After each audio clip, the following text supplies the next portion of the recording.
मित्रों, सलाह लें और सम्मान दें। संपर्क और परामर्श का क्रम अपने अपने परिवार में भी चलाया जाना चाहिए। जिस प्रकार प्रचारकों से जन जन से संपर्क साधने और विचार विनिमय की आवश्यकता है, ठीक उसी प्रकार हर विचारशील गृह संचालक को अपने परिवार के सदस्यों से व्यक्तिगत संपर्क साधना और विचार विनिमय का क्रम आरंभ करना चाहिए। साधारणतया यह चर्चा उनकी निजी कठिनाइयों और आवश्यकताओं को जानने के रूप में आरंभ होनी चाहिए, ताकि दूसरे पक्ष की रुचि बढ़े और मन खोलने का अवसर मिले। पर इस प्रसंग को यहाँ समाप्त नहीं कर देना चाहिए, वरन आगे वहाँ तक बढ़ाना चाहिए जिसमें परिवार निर्माण के लिए कुछ सोचने और कुछ करने का अवसर मिले। पूर्व पृष्ठभूमि बनाने से ही किसी को बदलने सुधारने में सहायता मिल सकती है। सभी सदस्यों से इस प्रकार की कृत्रिम वार्ता का सिलसिला चल पड़े तो अभीष्ट परिवर्तन में कम से कम विरोध का सामना करना पड़ेगा और देर सबेर में हर सदस्य का न्यूनाधिक सहयोग मिलने लगेगा। निजी रूप में परिवार के हर सदस्य की कुछ समस्याएं, आवश्यकताएं व आकांक्षाएं होती हैं। उन्हें समझने और उपयुक्त समाधान के लिए प्रयत्न करने चाहिए। हर व्यक्ति में दोष दुर्गुण होते हैं और किसी न किसी स्तर के कुविचार पनपते हैं। इसका निराकरण होना चाहिए। परिस्थितियों की तरह मन स्थिति भी जाननी चाहिए और सहानुभूति पूर्वक विचार करना चाहिए तथा उलझनें दूर करने का प्रयास करना चाहिए। अन्यथा अचिंत्य चिंतन पनपता है और घुटन तक सीमित न रहकर कभी कभी विस्फोट की तरह प्रकट होता है। ऐसी स्थिति न आने पाए, इसके लिए पारस्परिक विचार विनिमय की प्रक्रिया भी परिवारों में पनपनी चाहिए।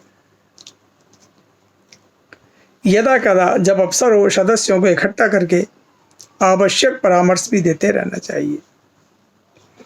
घर के किस सदस्य की विचारधारा किस दिशा में मुड़ रही है और उसके कृत्यों का प्रवाह किस ओर मुड़ रहा है, इसकी जानकारी गृह संचालक को रखनी चाहिए।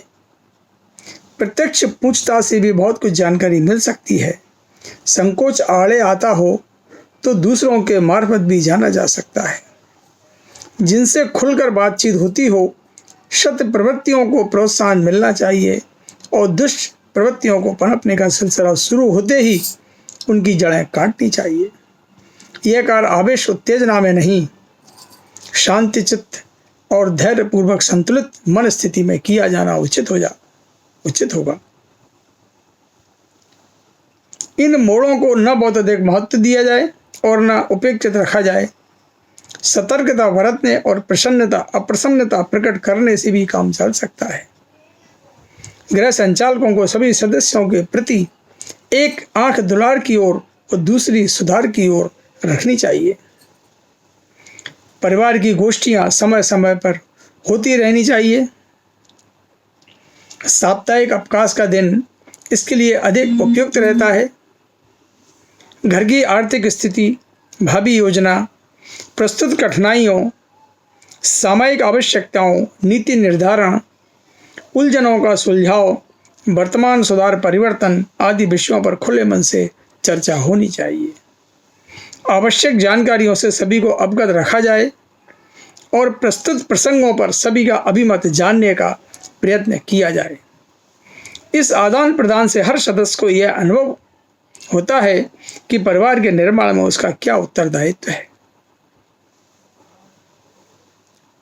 गलतफहमियां आरंभ में छोटी होती हैं, पर वे आशंकाओं और कुकल्पनाओं के सहारे बढ़ती बढ़ती आसमान तक जा पहुंचती हैं और ऐसी खाई खड़ी करती हैं जिसका पटना कठिन हो जाता है। वस्तु स्थिति की जानकारी देना और प्राप्त करना तो कठिन है, किंतु जिसके सहारे समय रहते आवश्यक सुधार परिवर्तन संभव हो सकता है। मित्रों, हमें अपने परिवार में इस तरह की प्रक्रिया अपनाना चाहिए, और यदि सभी इस तरह की प्रक्रिया अपने अपने परिवारों में अपनाएं तो निश्चित रूप से वो परिवार एक रूपता और संगठित बनेगा और समस्याओं का समाधान होगा।